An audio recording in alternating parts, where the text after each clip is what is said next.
일생 동안 당신이 반드시 읽어야 될 100권의 책 일당백 44번째 시간 오랜만에 3부로 돌아옵니다. 네, 3부 드디어 이제 스탕달의 남자 주인공 진리양이 그렇죠. 이제는 제대로 성공 한번 해야죠. 그렇죠. 예. 이제 정말 지긋지긋한 시골에 벗어나가지고 출세가도를 달리면서 네. 나폴레옹처럼 코르시카의 정말 변두리에 자라나서 네. 황제가 된 사나이처럼 나도 한번 야심을 불태워보겠다 하면서 파리로 입성하게 된 거죠. 네네네. 자, 파리로 가는 마차에서 사람들 이야기를 듣거든요. 네. 근데 이 참 제목이 재밌어요. 전원의 즐거움이라고 소제목이 붙었는데 완전 역설적이거든요. 파리의 생활이 너무 넌더리가 나가지고 시골로 간 사람이 이런 이야기를 해요. 자, 내가 좀 이제 시골에 왔는데 시골에 오자마자 시골 신부가 온갖 요구를 하고 뭐 기부를 해달라, 좀 뭘 해달라 거절을 하니까 내 연못의 물고기가 모두 석회에 중독되어 배때기를 하늘로 드러내고 올라와 있더라. 막 석회를 뿌리고 가지가지 중상모략을 받고 모든 사람들이 나를 속여 먹이려 들고 자, 그래서 교회는 이렇게 원수가 됐는데 또 선거를 한다고 자유주의자들이 와서 나에게 투표를 내달라고 한 거를 거절을 했다. 그러니 또 자유주의자들도 나하고 원수가 되었다. 자, 이제는 어느 정도냐면 만약에 시골 교회 신부가 나에게 앙심을 품고 하녀를 살해했다라고 나를 무고해도 정인이 20명 이상 나올 판이네. 그러면서 황제가 통치한 그 시절이 그립네. 그 당시는 민중을 존중했네. 지금 이게 교회가 힘이 다시 세졌잖아요. 네. 이제 왕정 복구가 되니까. 그 이야기를 하는 거죠. 자, 이 이야기를 가지고 제목이 전원의 즐거움이거든요. 아주 역설적이죠. 네. 자, 파리에 도착한 줄리앵이 제일 먼저 한 일은 뭘까요? 나폴레옹 숭배자인 줄리앵이 제일 먼저 했던 파리에 도착해서. 나폴레옹 무덤을 찾아가나요? 나폴레옹 무덤은 1840년에 왔거든요. 그렇습니까? 그래서 1820년 지금 20년 되니까. 나폴레옹의 네. 군대를 가요. 그래도 이게 로맨스가 좀 아직까지는 젊은 청춘이니까 바로 말메종이라고 조제핀하고 나폴레옹이 살던 옛 성에 가가지고 줄리앙 그 성에서 바로 울기 시작합니다. 왜? 나폴레옹을 생각하면서 이 나폴레옹의 영광과 이 시절을 회상하면서 울기 시작하는 거죠. 그러면 이런 이야기를 해요. 진정한 정열이란 오직 정열 그 자체만을 생각하는 것인데 파리에선 그것이 우스꽝스러워 보이는 것이다. 그러니까 사실 이 사람은 정열가잖아요. 허영과 정열의 차이는 허영은 겉모습에 집착하잖아요. 근데 줄리앵은 진짜 마음에 그냥 그거 자체가 우러나는 사람이거든요. 그 진정한 정열가거든요. 근데 파리는 위선과 허영의 도시거든요. 네. 그 흔히 말하는 왕족이라든지 귀족들은. 그러니까 너무 진지하고 너무 정열적인 사람을 저거 좀 촌스러워 라고 이제 우스꽝 비웃는다는 거죠. 네. 참 좋다. 네. 그래서 피라로 사제가 이렇게 당부를 합니다. 파리에서 조심해야 된다네. 여기서는 이 상류층들은 경멸을 표현할 때 과장된 찬사람만 표현된다네. 경멸을. 어디서 영화에서 많이 본 거 같죠? 오히려 더 막 축혀 세워주는 그 우리 영화 있잖아요. 뭐죠? 버닝에서 해미를 축해 세워주잖아요. 그 부르자 아주 잘 사는 집안 애들이 네네네. 그 해미를 그래 뭐 그리고 그 느낌 경멸을 과장된 찬사람만 표현한다네. 자네가 바보라면 그 흔사에 속아 넘어갈 수 있을 거야. 그런데 출세하고자 한다면 또 그걸 고지곧대로 받아들인 척은 해야 된다. 만약 그게 네가 기분 나빠지면 걔들 또 안다. 욱하면 안 되는 거지. 그냥 하하 네 감사합니다 하면서 고지곧대로 받아들인 척은 해야 된다. 척했는데 그냥 그를 믿으면 안 되고 그러니까 출퇴를 잘 해야 된다는 거죠. 근데 사제가 왜 이렇게 날 것 그대로 이야기를 다 해줄까요? 정말 이 진리앵에게 자신의 과거를 보는 것 같아서 어떻게 보면 아들같이 느껴지니까. 근데 아들같이 느껴지는 측면 동시에 이런 게 있는 거죠. 내가 어떻게 보면 타인의 삶에 지금 줄리앵의 삶에 직접적으로 개입하는 것에 좀 종교적 두려움까지 느껴진다는 거죠. 내가 지금 얘를 지금 빚으로 이어주고 너무 많이 개입한 것 같잖아요. 그러니까 이러다가 만약 얘의 인생을 내가 너무 깊숙하게 설계를 해줬는데 잘못된다면 이게 무섭잖아요. 나에게도 책임이 있으니. 특히나 종교적 그러니까 이건 하나님의 어떤 계획대로 가야 되는데 네. 내가 자꾸 하는 게 과연 하나님의 계획대로 하는 건지 아니면 내가 지금 편애를 하잖아요. 줄리앵을 너무 좋아하다 보니까 내가 지금 나서는 게 과연 신의 뜻에 맞는 건지 이런 두려움까지 느끼는 거죠. 자, 그러면서 그런 이야기를 해요. 마지막 탈출구를. 근데 후작 부인이 거만을 떨거나 그 후작의 아들이 조롱을 한다면 정 견디기 힘들면 신학교에 가서 학업을 마치게 라고 정 힘들면 학을 마치라 그러면 내가 다른 자리를 알아봐 주마 라고 참 이런 탈출구가 한 번씩 있어줘야 돼요. 사람은 살아가면서 탈출구 없으면 사람이 흔히 말하는 우리가 배수진을 치잖아요. 그럼 그 사람은 항상 잘못된 판단을 내리더라고요. 일본 속담에 그런 게 있는데 그 가난은 사람을 바보로 만든다고 하거든요. 사람이 자꾸 몰리다 보면 판단이 자꾸 미스가 온단 말이죠. 비슷한 말이죠. 항상 그러니까 아니야 괜찮아 만약 힘들 땐 찾아와라고 해야지 사람은 올바른 판단을 내린다는 거죠. 네. 참 그러니까 이 좋은 말들이 너무 많아요. 그러네요. 여기서. 바보가 네. 사람을 그래. 가난이 사람을 바보로 만들죠. 네, 네. 실제로 우리 가끔 저 사람이 좀 저런 선택을 하냐 뭐 이제 이렇게 답답하게 생각할 때가 있는데 그 사람도 충분히 여러 개를 고려해서 선택할 만한 순간들이 그 정도 환경이 되면 네. 그 선택을 안 했을 가능성이 매우 높아요. 그렇죠. 예, 근데 정말 몰리다 보면 아주 어처구니 없는 선택들을 해서 뭐 예를 들면 뭐 잘못된 범죄를 저지른다든지 뭐 이런 네. 때가 있는데 그게 그 사람이 뭐 타고나게 멍청해서나 아니면 타고나게 뭐 좀 악인이나 이런 경우가 아닌 경우도 꽤 있습니다, 사실. 그냥 상황이 그렇죠. 그를 그렇게 몰아가는 거구나. 아주 바보 같은 선택을 네, 하게 네, 되죠. 네. 자 이제 사교계에 진출을 해야죠. 양복을 맞춰주고 하는데 네.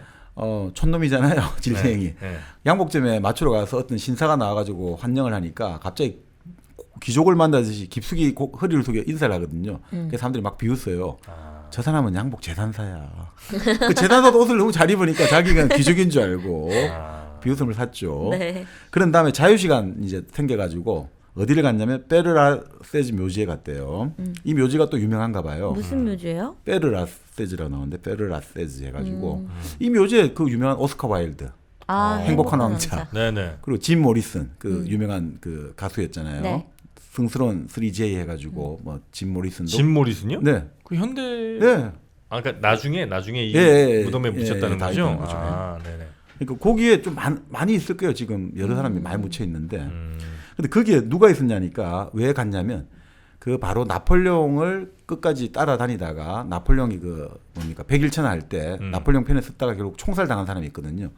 내 원수라고 우리 나폴레옹 할 때 한번 거론했던 것 같은데 네. 그 내 원수에 간 거예요. 그 무덤을 가고 싶어 가지고. 그러니까 어떤 프랑스 신사가 너도 나폴레옹 좋아하냐 하면서 막 눈물을 흘리는 거예요. 나도 나폴레옹 좋아해. 그 내 원수 무덤 가가지고 같이 눈물을 흘리는데 그러면서 포옹을 했거든요. 네. 거기서 보니까 자기 시계가 사라지고 없어요. 도둑이었어. 그러니까 소매치. 그러니까 알겠죠. 이 프랑스 파리라는 데가 어떤 도시인지 같이 눈물 흘리면서 시계를 소매치게 하고 막 그런 참 눈 감은 코 베어가는. 그렇죠. 자, 그 상태에서 이제 우리의 진리행은 후작의 빚으로서 편지를 뭐 후작이 하는 편지를 뺏기고 네. 그 서명을 해주고 뭐 이런 일을 하는 거예요. 그래서 서재에서 일을 하고 있는데 바로 후작의 딸 마틸데 양이 서재에 책을 읽으러 몰래 들어왔다가 서로 얼굴을 마주치게 된 거죠. 그럼 이제 이런 것들이 이제 사랑이 시작이 된 거죠. 네. 자, 그런데 자, 이제 후작 부인은 좀 싫은 거죠. 진리행이 너무 비천한 신분이고 하니까 우리 이제 중요한 인물이 우리 집에 올 때는 쟤를 좀 신부름 보내자. 아, 안 보이게. 네, 안 보이게. 그러니까 후작이 그러면 안 된다고. 저 사람은 자존심에 상처를 주지 말라고 들었다. 네. 그리고 더 심한 이야기예요. 그리고 게다가 그는 벙어리에 김어근이나 다름없어. 이런 식으로.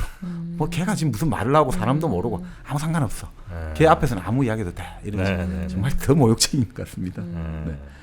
자, 그런데 재미있는 게 그 당시에 이 정말 실력자의 저택인데 이 살롱이 너무너무 권태로워요. 모든 사람들이 너무너무 권태롭게 느껴져요. 근데 왜 권태로우냐? 이렇게 나와요. 왜냐하면 그 살롱에서는 할 수 있는 이야기가 정해져 있어요. 신과 사제 이야기를 하면 안 돼요. 왕과 고위층 인사 이야기하면 안 돼요. 궁정이 보호하는 예술가와 기존의 모든 것을 헐뜯는 이야기를 하면 안 돼요. 루소와 공화파를 찬양하는 이야기를 하면 안 돼요. 정치 이야기를 절대 하면 안 돼요. 그걸 빼고 모든 것은 자유롭게 이야기할 수 있어요. 그 빼면 뭐 있어요, 근데. 그러니까 권태로울 수밖에 없잖아요. 그래서 어떻게 나냐. 사상이 조금만 강렬해도 그곳에서는 상스럽게 느껴졌다. 그러면 아무 이야기를 할 수 있으니까 하나만한 이야기만 계속 하는 거죠. 백작 부인, 후작 부인, 아름다우십니다. 알맹이 없는 이야기. 그러니까 권태로울 수밖에 없죠. 네. 공손한 의조와 완벽한 예절과 유쾌해 보이려는 욕망에도 불구하고 모든 사람의 얼굴에는 권태의 빛이 역력했다. 그냥 사교계인 거네. 18세기 이전에는 그렇지 않았다거든요. 나폴레옹 혁명 이전에는. 아 그래요? 그 살롱에서는 항상 토론이 넘치고 애정이 넘치고 했는데 지금 살롱은 왜 그러느냐? 옛날로 돌아가려고 하니까. 시간을 거꾸로 시계반을 돌리려니까 이게 안 맞다는 거죠. 결국 이 당시에 사회 분위기를 딱 이 살롱을 보여주는 것 같아요. 스탕들은 대부분 사람들이. 그러니까 결국은 뭐냐? 결국 이 사회가 과거로 돌아가려고 하니까 이 살롱에서가 권태가 연출되잖아요. 우리가 권태란 감정 아주 개인적 감정이잖아요. 네. 가장 개인적인 감정조차도 사회에 영향을 받는다는 걸 보여주는 거죠. 음. 그러니까 정말 문학이라는 것들, 예술 작품이라는 것도 예술 사회가 있거든요. 사회와 동형 구조라고요. 같은 구조를 가진다고. 사실 우리가 문학을 왜 공부하느냐? 사회 구조가 담겨 있단 말이에요. 여기 바로 보듯이. 네네네. 그런 게 참 뛰어난 점 아닌가 싶습니다. 그리고 또 어찌 보면 이제 사회가 계속 막 혁명, 반혁명, 혁명, 반혁 이렇게 왔다 갔다 하면 네. 괜히 잘못 말했다가 한 방에 나갈 수도 있잖아요. 그렇죠, 그쵸. 그러니까 조심. 부자 몸 조심. 네, 그래 그럴 수 있겠네요. 네. 그렇지만 권태로우니까 네. 스승 피라르 사제한테 이야기를 한 거예요. 정말 식사를 귀족들하고 함께 하는 게 의무냐 아니면 나에게 베풀어지는 호의냐 물어봤거든요. 그러니까 피라르 사제도 본래 비천한 신분이니까 네. 야, 밥 같이 먹는 게 얼마나 큰 영예인데 이러니까 딱 그런 이야기예요. 줄리앙이 가장 견디기 힘든 고역이 식사를 같이 하는 거다. 깝깝에 미칠 지경이다. 밥 먹다가 잠들지 않을지 걱정이다. 나 그냥 어느 흐름한 식당 가서 그냥 우리 집에 백반 한 그릇 사 먹게 좀 혼자 당신의 편하게. 허락을 좀 받아달라라고 하거든요. 근데 그 이야기를 바로 마틸드 드 라몰 양이 들은 거예요. 그 이야기를 듣고 나서 그 다음부터 갑자기 줄리앙을 존경하는 마음이 들기 시작한 거예요. 마틸드가. 네. 왜냐하면 지금까지 마틸드가 본 사람들은 자기의 미천한 신분이나 출세를 의식하는 사람들 이런 사람들만 봤단 말이죠. 그러니까 이런 사람들은 이 자리에 한번 들어가려고 자기 지루해도 그냥 너무 즐겁다 이렇게 얼굴에 가식적인 하는데 이 사람은 정말 그대로 있는 그대로 돌직구를 날리니까 저 사람은 정말 지금까지 보지 못했던 신선한 충격이다라고 된 거죠. 그리고 결국 그것들이 나중에 격정으로 발전하게 되는 거죠. 그러니까 사실 마틸드의 사랑은 바로 이것에서 시작됐거든요. 이게 사실 비극을 누구는 예고하고 있는 거죠. 사람에서 시작된 게 아니라 저 사람 괜찮네. 저 사람 아주 괜찮은 게 저 사람은 바로 지금까지 사람과 다르구나. 솔직하고 윗선적이지 않다라고 생각하는데 그러니까 뭐냐면 마틸드가 생각하는 어떤 사랑의 상이 있잖아요. 네네. 이 지루하고 평범하고 권태로운 게 싫다. 그 권태를 깰 사람을 선택하게 된 거거든요. 근데 결국 그것은 나중에 안정을 가져다 주지 못하고 격정은 결국 생활에 안정을 줄 수가 없잖아요. 네네. 그러니까 그런 것들 비극을 예고하고 있지 않나라고 보여집니다. 그렇게 이제 마틸드가 이 양반한테 호기심을 갖게 되는군요. 그렇죠. 그러니까 피라르 사제 입장에서는 아까 우리가 뭐 장세니스트, 얀세니스트라고 했지 않습니까? 네. 그러니까 이런 사람들은 그냥 비극적 세계관을 가지고 있다고 하거든요. 비극적 세계관. 뭐냐면 아까 말씀대로 세상의 악은 악대로 받아들이고 네. 진실의 관점에서 난 세상 거부하면 그만이야. 네. 그러니까 뭐 세상에 내가 너무 나서고 이럴 필요 없고 그러니까 이 사람들하고 예수회가 완전히 반대가 되는 거예요. 예수회는 이제 우리는 당시 신교에 대항해가지고 우리가 로마 가톨릭의 군대로서 네. 좀 군대적인 분위기였거든요. 예수회는. 근데 그게 그러니까 세상에 개입하니까 여기는 세상 개입하는 건 싫어한단 말이에요. 네, 네. 금욕주의. 그래서 상당히 이제 그걸 했는데 결국 어떻든 이 피라르 사제 입장에서는 어떻든 그러니까 해명은 되는 거죠. 진실한 종교의 생활은 진실한 종교의 생활대로 하고 세상에 이건 받아들이고 그러니까 처신을 잘해라. 계속해서 좀 너도 너무 직설적으로 나서지 말고 네. 같이 잘 먹고 좀 그래 해라. 이런 아버지의 마음이었겠죠. 자 결국은 뭐 이제 이 정말 감수성이 뛰어난 줄리앙하고 정말 이 기부인 라몰 양하고 네. 이제 사랑이 삭트게 될 것 같습니다. 자 줄리앙 같은 경우는 이제 여러 가지 뭐 피스톨 사격 연습도 하고 검술 연습도 하고 승마 연습도 하고 이런 것들을 계속해서 이제 귀족의 흉내를 내는 거죠. 네. 그리고 자기가 모시는 후작은 그러니까 이 부자를 아주 재밌게 묘사해요. 우리 돈으로 치면 몇백만 원 때문에 몇천만 원의 소송을 하는 사람이에요. 몇백만 원 이득과 관련해 가지고 분쟁이 벌어지잖아요. 네. 몇천만 원, 몇억을 들여가 소송을 하는 거예요. 비용을 쓰는. 그건 뭐야? 뭐 약간 자존심이나 명예를 찾기 위함이에요? 이렇게 나옵니다. 고결한 정신을 지닌 부자들은 사업에서 결과가 아니라 재미거리를 찾는 법이다. 승부라는 거죠. 재미라는 거죠. 그냥 이기고 싶은 거구나. 그러니까 이런 것도 있잖아요. 최근에 우리나라에 엄청난 부자가 네. 엄마가 재산을 10억을 동생한테 물려주니까 네. 아버지하고 큰아들이 소송을 냈잖아요. 그 10억에 대해서 우리 몫을 달라고. 근데 그 사람들은 현금왕이거든요. 재산이 어마어마해요. 1년 수입만 몇백억 되는데 겨우 10억 때문에. 10억의 동생들 상대로 소송을 냈어요. 특이하죠. 근데 이 글을 보면 이해가 가요. 뭔가 판단을 할 수가 있구나 이런 생각이 들기도 합니다. 네. 참 하여튼 특이합니다 여기는. 몇백만 원 때문에 몇천만 원 네네. 쓰는 소송도 하는 사람들. 그렇죠. 그러니까 이게 사실은 지금이나 예전에 똑같았다는 거죠. 부자들의 생에서. 그러네요. 네. 자, 그런데 기본적으로 라몰 부인은 진리형을 항상 좀 비웃어요. 왜냐하면 얘가 감성이 너무 민감하잖아요. 그러니까 귀부인들은 민감한 감성이 일으키는 의외의 반응을 가장 싫어한다는 거예요. 귀부인은 딱 정형화된 반응이 나오기 일으키지 않는 거죠. 그러니까 예절에 안 맞다는 거죠. 네. 우리가 예절을 격식이라고 하잖아요. 네. 딱 규격에 맞춰가 들어가야 되거든요. 근데 감성이 민감한 사람은 규격을 항상 벗어나려고 하잖아요. 그러니까 귀부인들은 그게 부담스럽다는 거죠. 그래서 이제 라몰 부인은 좀 별로 안 좋아하는 거죠. 네. 근데 후작은 아니라는 거예요. 본래 다른 시골 촌놈들은 파리에 오면 모든 것을 감탄하는데 얘는 모든 것을 정오하고 있다. 얼마나 특이하냐. 다른 애들은 허세 부리기 바쁜데 얘는 절대 그렇지 않는다. 그러다 보니까 바보들이 얘를 오히려 바보 취급을 하긴 하지만 바보들이 얘를 바보 취급하지만 참 근데 이 멋진 제가 대목인데요. 진령이 이렇게 나와요. 이 후작이 신권을 은행에서 이제 신권이 나와가지고 새 돈을 나눠주려고 했단 말이죠. 네. 그런데 딱 이 말을 하는 거죠. 제가 검은 옷을 입고 있을 때는 사물을 보고 있지 않습니까? 그럴 때는 그것은 선물이 아니라 하사품이 됩니다. 근데 후장님께서 저에게 사적으로 푸른 옷을 주시지 않습니까? 그것을 입고 있을 때는 그건 선물이 됩니다. 근데 저는 지금 검은 옷을 입고 있으니 그것은 하사품이 되니까 저를 친절하게 대해주시는 후장님의 명성에 누가 될까 심히 두렵습니다. 라고 이야기를 하니까 후작이 얘는 정말 귀족의 자질이 타고났다. 라고까지 감탄하게 되는 거죠. 그러니까 사제복 입고 있을 때 뭘 네. 받는 거는 안 된다는 거죠. 그렇죠. 그러니까 공과 사를 뚜렷이 구분해 달라. 네네네. 근데 사실은 이제 귀족이 볼 때 하층계의 특징이 공사 구분이 잘 안 된단 말이죠. 근데 얘는 공사 구분을 할 줄 아네. 얘는 귀족적 자리 있다. 그래서 어떤 작업을 하냐면 얘를 런던으로 보내요. 런던? 왜요? 출장을. 그래서 몰랐어요. 런던 가서 그냥 좋은 사람들 많이 만나고 했는데 알고 보니까 런던에 돌아오니까 너한테 훈장을 주려고. 훈장을 주려고. 그러니까 런던에 가서 나라를 위한 중요한 외교 문서 업무 전달하고 왔다. 그러니까 얘는 훈장을 줘야 된다 해가지고 훈장을 주려고. 그냥 훈장을 주기 위해서 런던을 보낸 거군요. 그렇죠. 그러면서 물론 내가 신분을 너가 완전히 바꿔주려는 건 아니다. 그 대신 그래도 너를 계속해서 좀 내가 좀 뭔가 고상한 것을 계속해서 좀 공적을 쌓게 해줄게. 네. 내가 더 좀 앞으로 커리어 관리를 좀 해주마. 스펙을 관리해주마. 이런 거죠. 그렇지만 딱 냉정히 말해. 뭐 너가 정 싫고 이러면 교구 정도는 추천해 줄게. 그 이상도 이하도 아니다. 명심해라. 딱 요 정도는 딱 선을 그어요. 그러니까 이 상류사회라는 게 나옵니다. 처신이 정말 어렵고 말 한마디 해도 이 귀족들은 항상 조롱을 해줄 준비가 돼 있거든요.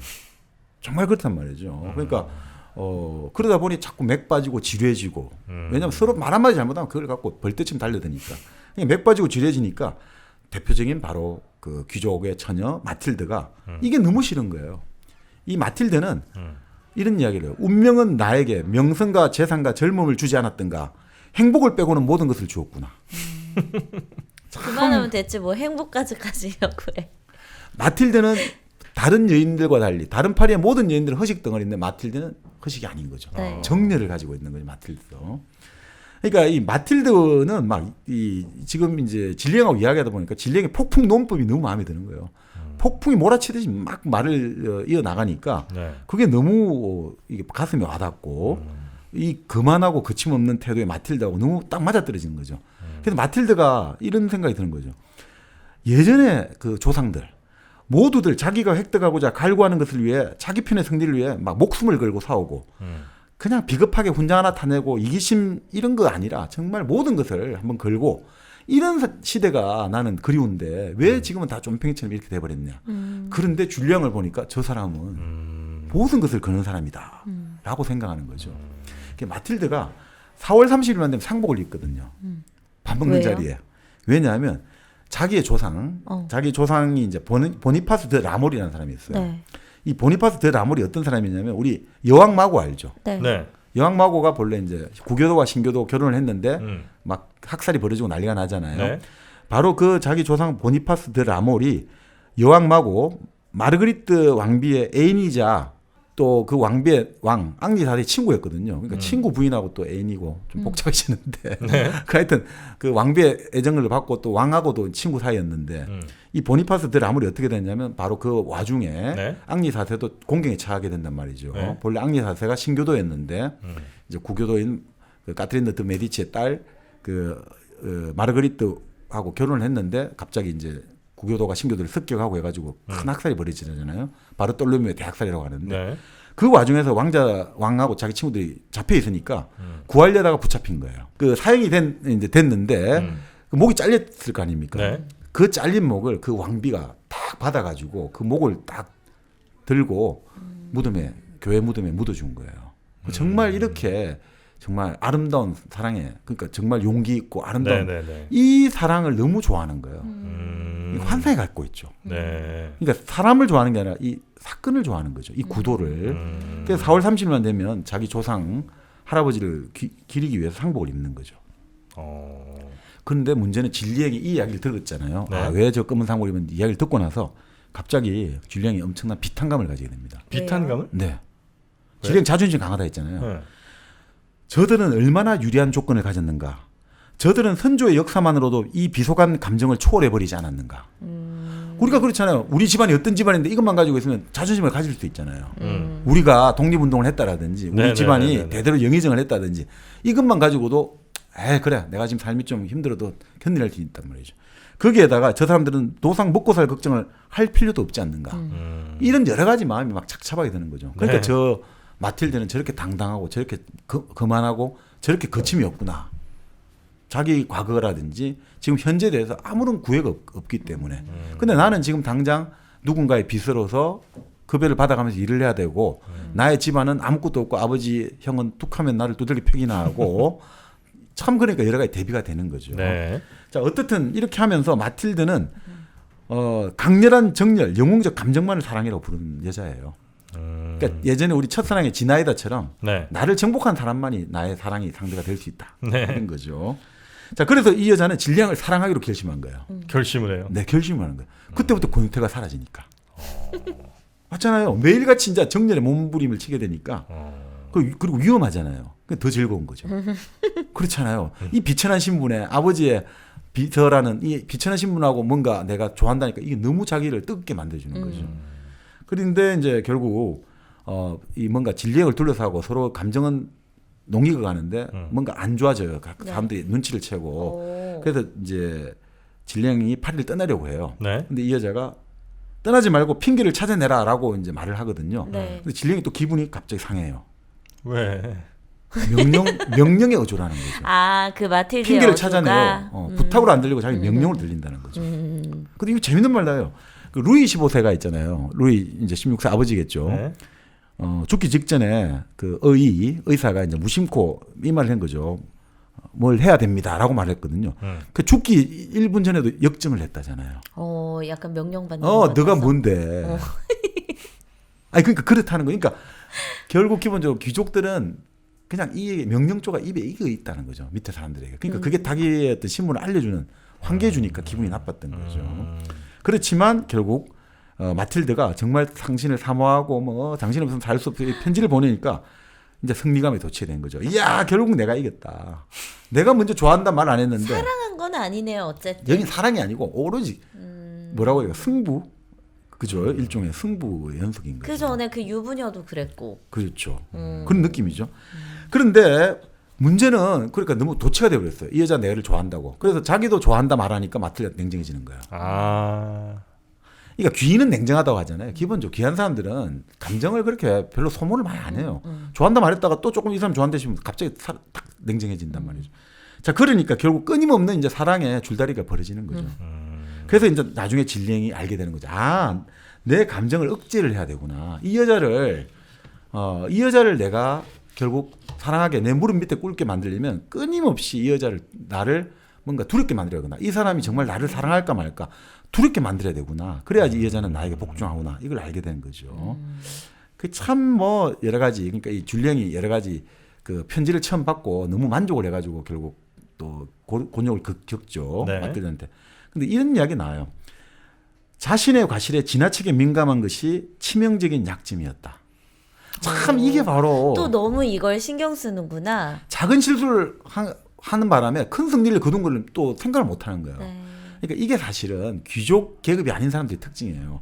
귀족 계급은 실수 저지르고 아무 신경 안 써요. 네. 뭐 실수 자체를 의식을 안 해요.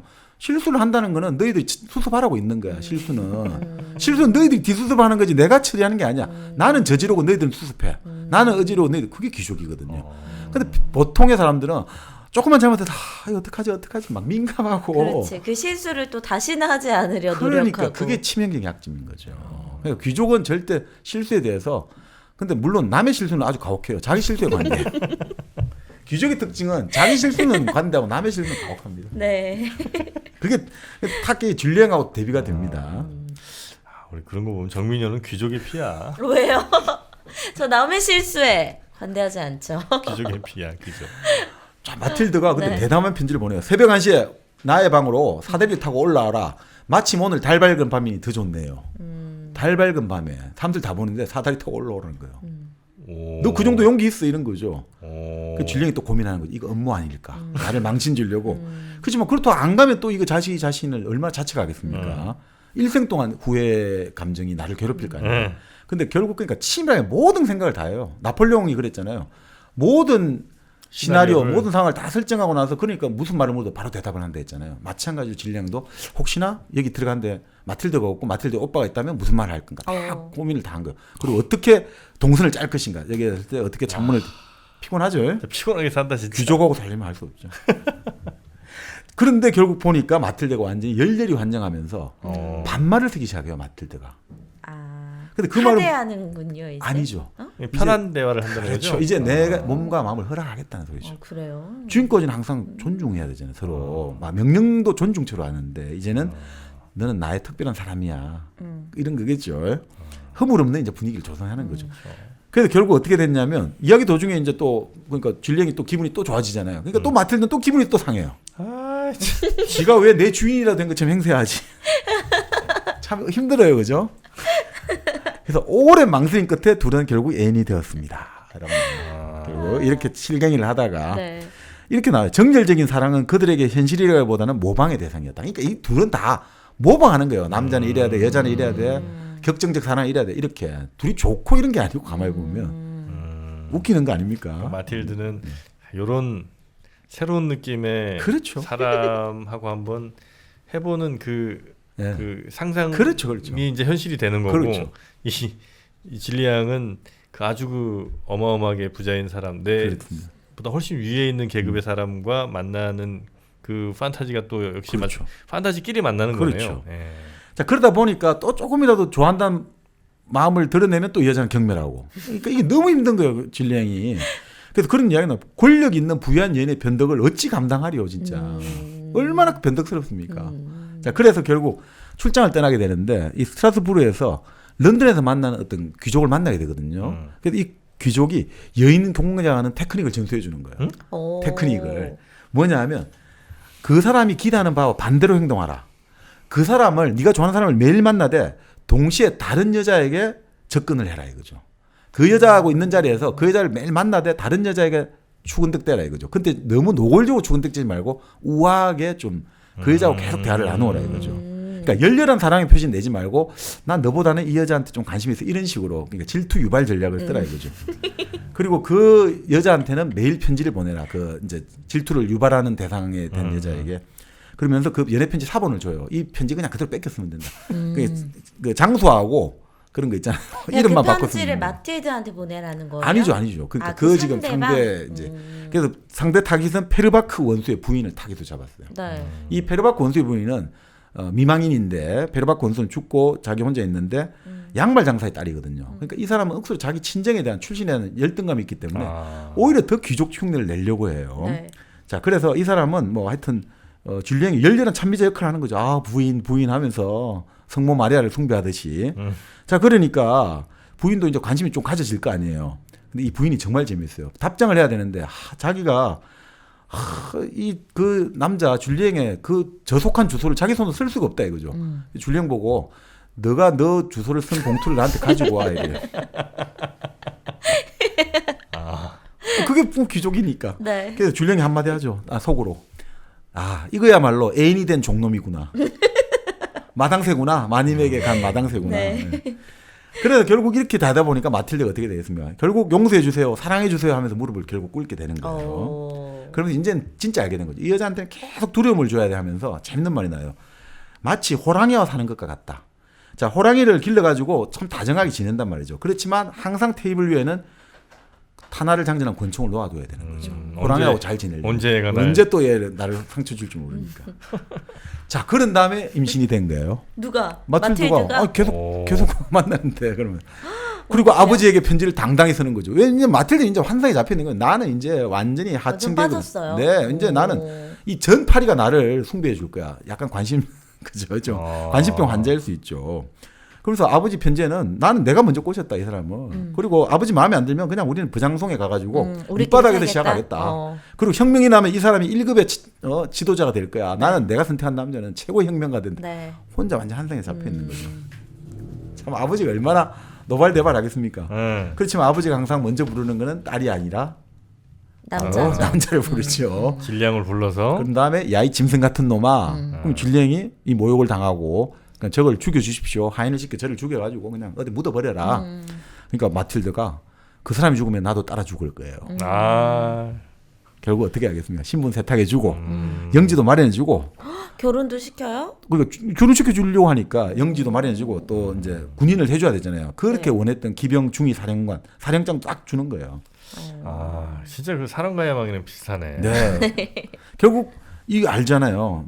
줄리엣이 이 말을 하죠. 이 여자의 아버지는 이 여자 없이는 살아갈 수 없다. 이 여자는 나 없이 살 수 없는 것이다.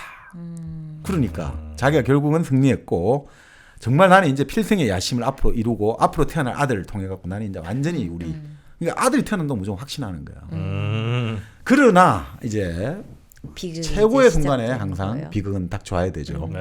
폭풍과 불어오는 거죠. 한 통의 편지가 라몰 후작에 온 거죠. 뭐예요? 그런데 바로 마틸드에게서 또 아버지에게 편지가 왔는데 이제 모든 것이 끝장이다 라면서 급하게 빨리 좀 나를 보자라고 연락이 와요. 그래서 가니까 드레날 부인의 편지가 왔고 그 편지를 보여주는 거예요. 그러니까 드레날 부인의 편지는 이렇게 돼 있어요. 그 질링이라는 놈은 여자를 유혹해가지고 신분과 재산을 얻으려는 놈이고 나도 그렇게 당할 뻔했고 뭐 이렇게 쭉 다 있는 거예요. 근데 레날이 그 정도로 뭐 한매 칠 건 없었지 않아요? 알고 보니까 레날이 이제 자기가 정말 과거를 회개하면서 그 사제에게 고해성사를 하는데 이 예전의 사제는 좋은 사람인데 그 사람 은퇴를 해버렸단 말이죠. 그러니까 새로운 젊은 사제가 야심만만하니까 이 여자를 꼬셔갖고 너 그 해결을 받고 용서를 받으려면 그 모든 거를 다 적어가지고 거기 보내야 된다. 그렇게 이게 완전히 그게 또 거기서 또 조작이 들어간 거예요. 잘못돼가 업무에 희생된 거죠. 이 부인도. 그렇게 해서 결국 어떻게 됐냐니까 근데 그 이야기를 하면서 그 마틸드가 어떻게 할 거냐. 그래도 나는 당신을 절대 나는 버리지 않는다. 라고 하는데 딱 한마디 해요. 어떤 아버지가 사랑하는 자기 딸을 이런 작자에게 주려 하겠소. 잘했어요 하면서 바로 뛰어내려가지고 바로 레날 군이 살고 있는 베리에르 애초에 자기 그 소도시로 향합니다. 네. 막 그 역마차를 타고 달려가는 거죠. 그래서 일요일 아침에 도착해요. 교회를 가서 그토록 사랑했던 레날 부인이 기도를 하는 모습을 본 거죠. 그렇지만 쏠 수가 있겠습니까? 팔이 부들부들 떨려 쏠 수가 없는 거예요. 총을 갖고 왔군요. 총을 갖고 왔는데 죽이면 됐다 이거죠. 같이 너 죽고 나 죽자 된 거죠. 근데 도저히 실행할 수가 없는데 마치 종이 울리고 고개를 숙이고 부인의 모습을 잘 알아볼 수 없게 되니까 피스톨을 쏴버린 거야. 부인의 모습을 이제 잘 못 알아보게 되니까. 첫 발은 빗나갔는데 두 발은 방아쇠를 당기니까 부인이 쓰러진 거예요. 이거 이방인이잖아요, 완전히. 까미 이방인에서 메르스가 쏠려 할 때 메르스도 못 쏜단 말이죠. 이거 사람을. 근데 메르스가 어떻게 쏩니까? 그 햇볕으로 인해가 땀이 눈으로 들어가면 안 보이니까 쏘아버린단 말이에요. 사람을 쏜다는 거는 보면서 못 쏘는 거죠. 안 보이니까 쏜단 말이죠. 그러니까 까미랑 진짜 닮았어요. 많이 닮아 있고 법정 소설이고. 네. 까미랑 얘가 나한테 스탕달에 적과하기 나랑 잘 맞는 이유가 다 있네요. 그쪽 계열입니까? 그쪽 계열이네. 네. 아니 근데 이거는 가다가 파멸당하면 안 되니까. 파멸 이미 당했어 몇 번. 정영진 씨의 미래는 파멸인가요? 자 이렇게 해가지고 이제 결국 바로 체포되고 자기는 바로 뭐 체포되자마자 나를 사형시켜 주시오. 너는 뭐 사형당해야 될 놈이다. 라고 뭐 말하고 이제 자기는 모든 것이 다 이제 사라졌다고 생각하는 거예요. 그런데 자기는 내가 지금 생각해 보니까 나는 아무 빚진 게 없다. 그러니까 난 죽음이 부끄럽지 않은 거예요. 나는 내 혼자 살아왔고 나의 모든 신념대로 나의 의지대로 나의 욕망대로 살았기 때문에 내가 누구를 빚지고 내가 음해를 했냐 그런 게 없다. 그렇기 때문에 나는 죽음이 부끄럽지 않다라고 생각했지만 부인이 죽지 않았다는 소식에 눈물이 솟고 사랑의 감정이 솟아오르기 시작하는 거죠.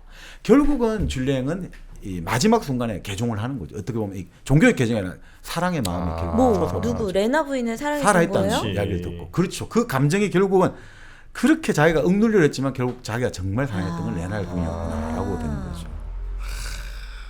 자, 어떻게 보면 마지막 반전이다. 그래서 감옥에 이제 셀랑 사제가 면회로 오는 거죠. 너가 어떻게 이럴 수가 있냐 이놈아. 너는 나의 자식인데 이제는 악마가 되었구나. 네. 근데 자기가 보면서 그렇게 존경하고 아버지 같던 셀랑 사제가 이렇게 무기력하구나 늙어가지고 은퇴를 하게 되니까 그러니까 자기가 갑자기 좀 막 여러 가지 감정이 솟는 거죠. 그러면 나도 저렇게 죽음 앞에서 저렇게 추해질 것밖에 안 되냐 여러 가지 생각이 드는데 정말 이럴 때 친구가 찾아오는 거예요. 그 푸케란 친구 있죠. 네. 같이 사업하자는. 목재상. 근데 이 친구도 진짜 의리 있는 친구예요. 내 전 재산을 동원해가 간수를 꼬셔가지고 돈을 매겨가지고 탈옥해서 살자. 이 푸케는 정말 의리판 거죠. 그러네요. 감동하는 거죠. 네. 자 그런 다음에 푸케가 이제 그래도 이제 옥바라지를 잘해주는 거예요. 이 실세인 더 프릴레르의 그 부주교에게 자기가 목재를 납품하니까 좀 선을 다해가지고 그 감방 생활 좀 편하게 네네네. 옥의 제일 높은 방에 좀 편하게 해줄 수 있게 하는 거예요.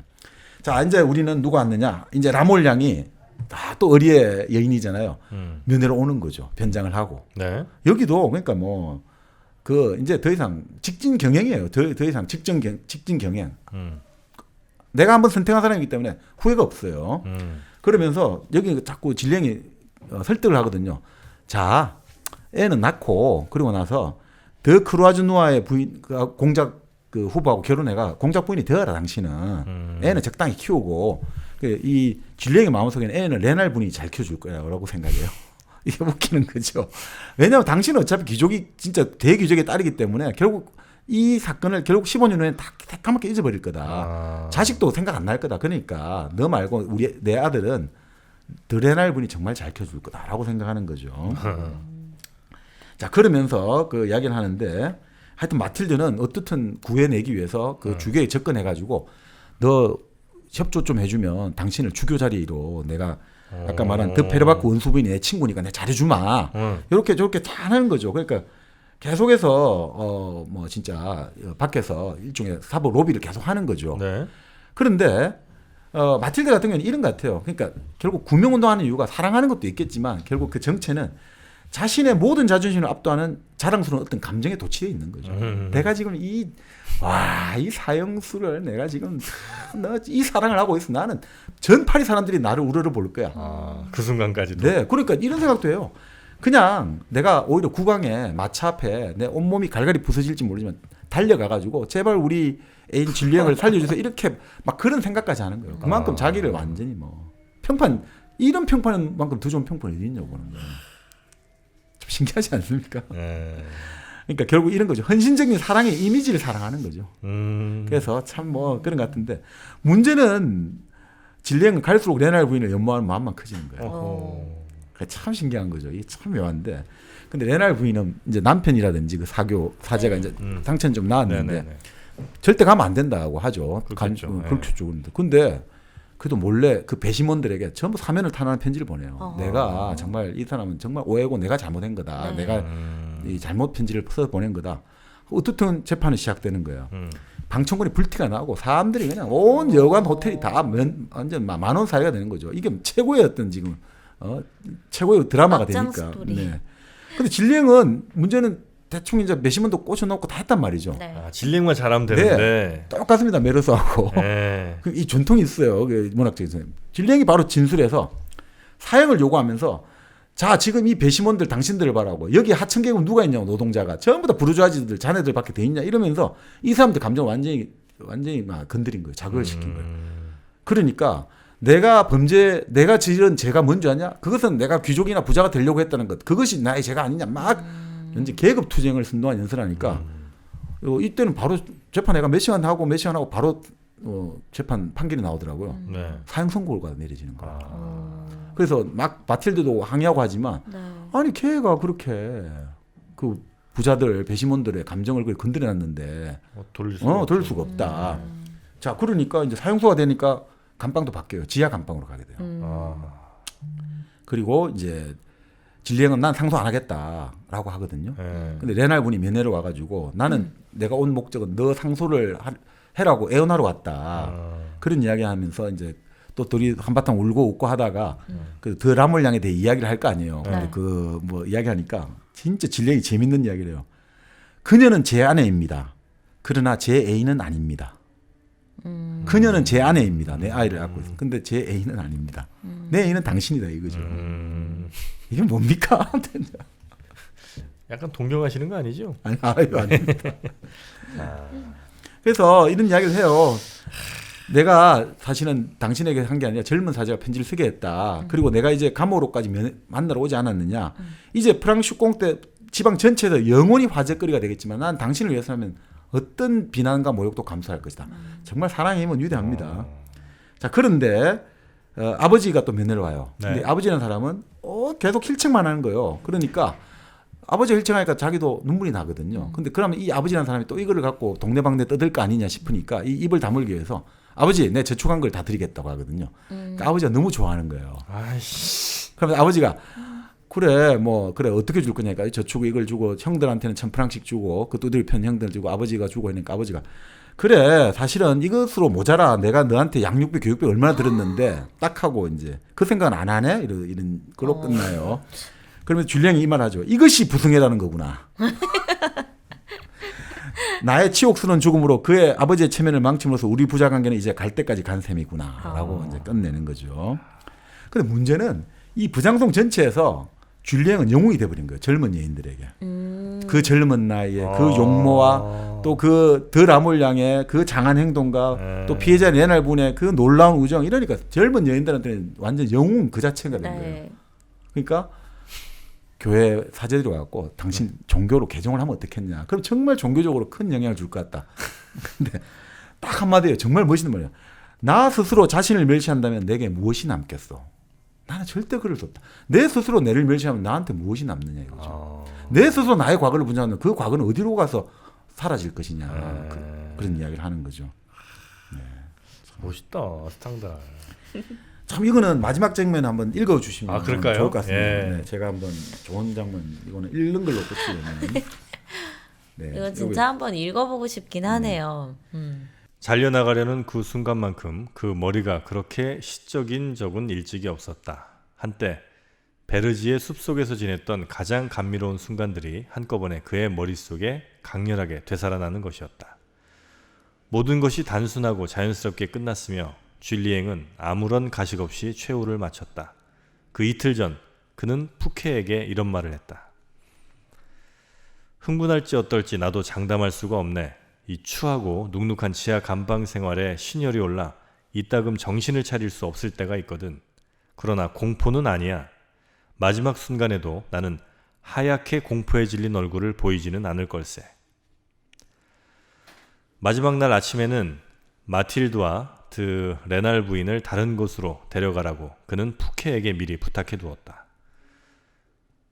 두 여자를 같은 마차에 태워 데려가게, 역마차의 말이 내내 속보로 달리도록 해주게. 두 여자는 서로 부둥켜 안거나 아니면 서로 지독한 증오를 보이거나 하겠지. 그 어느 경우에나 가엾은 여자들은 무시무시한 고통을 약간은 잊을 수 있을 거야. 줄리앵은 또 마틸드가 낳을 아이를 돌보기 위해서라도 살아남을 것을 레날 부인에게 다짐하게 했다. 하루는 그가 푸케에게 이런 말을 했다. 누가 알겠나? 어쩌면 우리가 죽은 후에도 감각이 남아있을지도 모르지. 나는 베리에르를 굽어보는 높은 산의 그 작은 동굴에서 쉬고 싶네. 쉰다는 말이 지금 심경에 어울리는 말이야. 자네에게도 몇 차례 얘기했지만 밤에 그 동굴 속에 들어가 프랑스에서도 가장 풍요로운 지방에 경치를 멀리 내려다보고 있노라면 야망이 내 가슴을 불태웠지. 그때는 야망이 내 정열이었으니까. 요컨대 그 동굴은 내게 아주 소중한 곳이야. 그리고 그 동굴의 위치는 철인의 마음이라도 끌 만큼 훌륭하다는 걸 아무도 부인할 수 없을 걸세. 그런데 부장송의 수도의 사람들은 돈이라면 무슨 짓이든지 하는 사람들이니까 자네가 잘만 하면 그들은 내 시신을 자네에게 팔기라도 할 거야. 푸케는 그 슬픈 거래에 성공했다. 그는 친구의 시신을 옆에 놓고 자기 방에서 혼자 밤을 새우고 있었다. 그때 놀랍게도 마틸드가 들어서는 것이었다. 불과 몇 시간 전에 그는 부장송에서 40km나 떨어진 곳에 마틸드를 남겨두고 온 길이었다.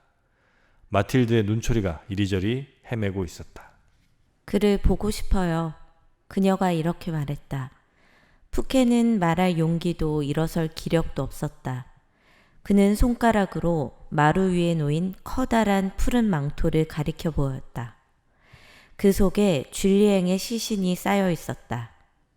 그녀는 털썩 무릎을 꿇었다. 보니파스 드 라몰과 마르그니트 드 나바라의 기억이 아마 그녀에게 초인적인 용기를 불어넣어 주었을 것이다. 그녀는 떨리는 손으로 망토를 열었다. 푸케는 고개를 돌렸다. 서둘러 방 안을 왔다 갔다 하는 마틸드의 걸음소리가 들렸다. 그녀는 촛불을 여러 개 켜놓았다. 푸케가 힘을 내어 그녀를 쳐다보니 마틸드는 자기 앞에 작은 대리석 탁자 위에 줄리앵의 머리를 올려놓고 그 이마에 키스하고 있었다. 마틸드는 줄리앵이 선택한 무덤까지 애인을 따라갔다. 수많은 사제들이 관을 호위해갔다. 아무도 모르게 포장을 친 마차 안에 혼자 앉아서 마틸드는 자기가 그렇게도 사랑했던 남자의 머리를 두 무릎 위에 얼싸안고 따라갔다. 한밤중에 쥐라 산맥 가운데 가장 높은 봉우리 하나의 정상 근처에 다다르자 수많은 촛불로 장엄하게 불을 밝힌 그 작은 동굴에서 많은 사제들이 장례식을 올렸다.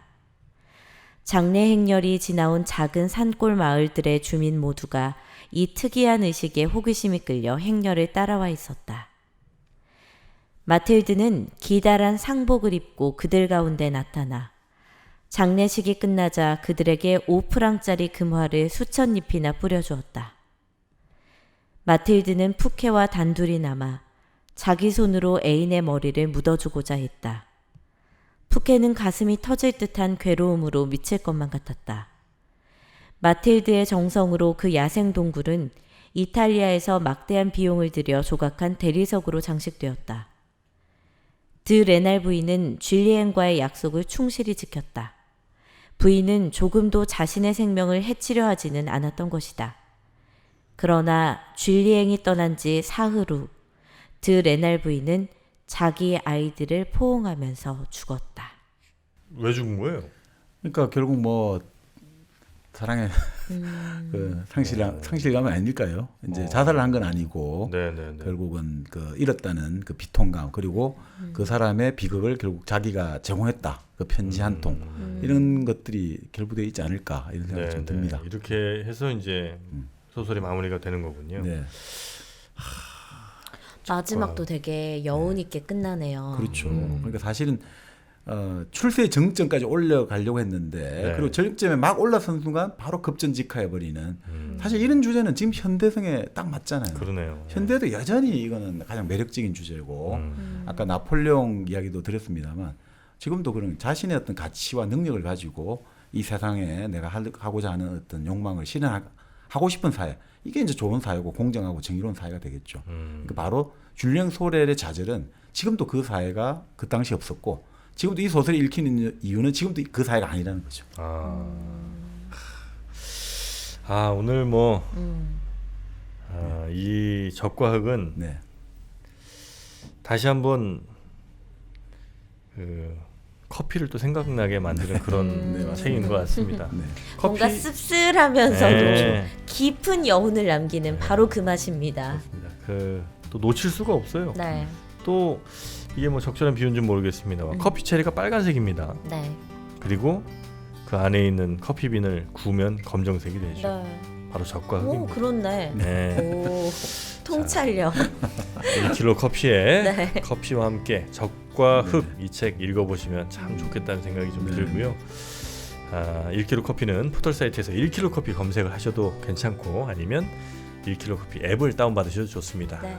또 요즘 겨울철이면 또 따뜻한 커피 한 잔이 생각이 많이 나실 텐데 커피와 함께 책 독서하시면서 참 좋은 네. 적과 흑은 제가 네. 꼭 읽어보겠습니다. 네. 못 읽어봐서 너무 죄송스럽습니다만 제가 예전에 그 순교자 네. 그 느낌이랑 살짝 전 좀 있어요. 이게 네. 아주 구성이 스피드합니다. 또 엄청나게 네. 빨라가지고 읽는데 뭐 그렇게 지루하다는 생각이 전혀 안 드실 겁니다. 그렇습니까? 네. 근데 가끔 이런 네. 그러니까 보통 신분 상승을 꿈꾸는 네네. 어떤 비천한 출신의 주인공이 결국은 파멸하는 내용의 이런 뭐 작품들은 워낙 많잖아요. 네네. 근데 이런 걸 보면서 독자들이 그러니까 느끼는 감정이 그래서 신분 상승을 감히 꿈도 꾸지 말아라 이런 건지 아니면은 저렇게 뭐 뭔가 그 신분 상승을 꿈꾸다가는 비극을 겪게 될 것이다. 뭔가 그런 건지 사실 그러니까 희망적인 메시지는 아니잖아요. 근데 물론 작가가 독자들에게는 사실은 너희들 모두가 신분 상승을 꿈꿀 수도 있다라고 말을 해줘야만 될 것 같은데 왜 작가는 이런 식의 결말을 늘 선택하는 걸까요? 우리 지금 정리현님이 네. 질문한 게 네. 그 문학의 본질에 관한 질문이거든요. 진짜요. 잘 들었어요, 정영진 씨. 그러니까 지금 그 말이 문학의 본질이에요. 그러니까 네. 문학은 네. 왜 희망을 주든지 교훈을 주든지 뭘 해야 되는데 왜 자꾸 어떻게 네, 보면 사람들이 맥을 빠지게 만드냐. 네. 근데 바로 거기가 문학의 본질 기능이 있거든요. 무슨 말이냐면 김현이라고 돌아가신 분이 그런 이야기 했는데 네. 문학은 유용하지가 않다 이거죠. 아유 뭐 빵이라도 있으면 배고픈 사람 위장도 채워주고 물이라도 한 컵 있으면 목마른 사람 목도 적셔주는데 문학 갖고는 아무것도 할 게 없잖아요. 네. 그런데 바로 문학은 그렇게 무용하기 때문에 유용하다는 거예요. 문학은 유용하지 않기 때문에 억압하지 않잖아요. 그러니까 예를 들어 빵은 없어지면 우리를 배고프다고 억압을 하고 물이 없으면 목마르도 억압하는데 문학은 있으나 없으나 억압을 하지 않잖아요. 억압하지 않고 우리를 억압하는 것에 대해서 생각하게 해준다는 거죠. 이게 잘못된 것 같네, 이게 문제가 있는 것 같아 생각하다 보면 나중에 사람들은 이걸 고쳐야겠구나. 그래서 상황이 바뀐다는 거죠. 그 문제의식은 결국 네. 또 문학이 어떤 뭐 실천 문학이 가야 되냐 네. 아니면 순수 문학 가야 되냐 이런 싸움이랑도 또 연결이 되겠군요. 네, 근데 뭐 현재에 있어 가지고는 사실은 문학의 본질적인 기능은 결국은 우리 사회를 다시 한번 생각해 보게 하는 것들, 우리를 억압하게 하는 것들을 생각해 가지고 이 억압은 옳지 않은 것 같아라고 생각하면 그 모든 사람의 꿈을 꾸면 바뀌는 거죠, 현실로. 이런 문구가 있습니다. 네. 13장 2권 13장에 나오는 첫 시작인데 가슴에 불길이 타오르는 상상력이 충만한 사람의 눈에는 두서없는 몇 마디나 우연한 만남도 움직일 수 없이 명백한 증거가 되는 것이다. 의심하고 그러지 맙시다 우리. 뭐야 갑자기? 아무것도 아닌 게 명백한 증거가 되기도 합니다. 네. 그러니까 결국은 이제 항상 뭐 그런 거죠. 하나의 어떤 말과 하나의 행동에서 네. 사실 사람들은 정말 뭐 180도 서로 다른 결론을 도출할 수 있거든요. 그러니까 네. 결국은 무엇이 중요하냐, 바로 가짜 욕망에 사로잡혀 있지 말고 우리가 어떤 본질을 투시하는 어떤 계속 눈을 기르다 보면 결국 우리는 행복해질 수 있다. 이게 어떻게 보면 스탕달이 왜 인간은 행복해지지 않는가? 허영 때문이라는 거예요. 겉모습에 집착한다. 결국 인간은 우리가 예전에 한번 그런 말씀드렸습니다만 고귀한 사람은 누가 고귀한 사람이냐면 욕망이 자신에게서 나오고 마지막까지 애를 써서 그것을 만족시키는 사람이 고귀한 사람이라는 거죠. 욕망이 없는 사람이 고귀한 사람이 아니라 네네. 내 안에서 나온 사람. 그래서 내 삶을 살고 하는 사람. 예. 다른 사람의 욕망에 부안해동하거나 그렇죠. 그러지 않고 네. 다른 사람 욕망 자꾸 모방하는 사람들이 사실은 뭐 대다수죠, 대다수. 네, 근데 그렇게 하지 말고 네. 내 욕망에 충실하고 그렇죠. 내 삶을 살아라. 네. 그 줄리앵은 출세라든 가짜 욕망에 근데 사로잡혔잖아요. 그럼 죽어. 아니 가짜 욕망에 사로잡혔으니까 가짜 욕망입니다. 가짜 욕망이 죽는다는 가짜 거예요. 욕망에. 아 그래요? 가짜 욕망에 사로잡혔다가 결국 네. 진정한 사랑이 나의 진짜 욕망이었다는 걸 알고 결국 옛날분에 돌아가는 거죠. 그러니까 결국은 마지막 깨닫게 되니까 하나도 자기는 두려움도 없고 모든 게 자연스럽게 이 지상과의 어떤 작별을 구하게 된 거죠. 비싼 가방을 원하는 마음이 정민여의 진짜 욕망이 아닐 수 있어요. 그건 맞지만 제 진짜 욕망을 찾아가면 죽습니다. 저는. 근데 보통 이제 우리가 마담 보바리라든지 네. 항상 그 봤지 않습니까? 돈키호테도 그렇고 네. 기사를 끊고 이게 네. 르네 지라르의 소설 네. 낭만적 거짓과 소설 진시에 나오지만 항상 위대한 소설의 주인공은 결국 내 욕망이 애초 욕망이 가짜 욕망을 깨닫고 마지막 순간에는 개종을 한다는 거죠. 나의 진짜 욕망은 이것이 아니었구나. 그게 이제 사실은 위대한 소설이다. 그래서 소설을 읽는 거는 종교적 체험하고 같다라고까지 말하죠. 소설의 마지막 읽다 보면 어떤 종교적 체험의 느낌까지 네, 오게 네, 된다는 거죠. 네. 스탕달의 적과 네. 흑 네. 매우 합격점입니다. 저한테는. 네, 저는 이 책을 반드시 한번 읽도록 하겠습니다. 아, 그 순교자 이후로 한두 번째. 네, 순교자 이후 두 번째입니다. 시즌마다 그냥 딱 한 권만 나오는 많이도 아니야. 한 시즌에 100권 중에 딱 한 권이 그 얻어 걸리는군요. 일반적으로 보통 뭐 이렇게 자주 보고 싶으실 텐데 나는 딱 한 번이야. 아, 이번 책은 나는 적과 흑이요. 네. 시즌 2는 이건 무조건 읽습니다, 제가. 네. 자, 오늘 저희가 44번째 책으로 네. 적과 흑 스탕달의 적과 흑을 소개해드렸는데 아마 여러분도 굉장히 마음에 드실 것 같고요. 여러분도 혹시 이 책 한번 꼭 같이 읽고 싶다 하는 거 있으면 저희 게시판이나 뭐 저희 댓글 통해서 알려주시면 저희도 한번 잘 찾아보고 또 함께 읽는 시간 갖도록 하겠습니다. 자, 오늘 스탕달의 적과 흑 함께 해주신 여러분 대단히 고맙습니다. 고맙습니다.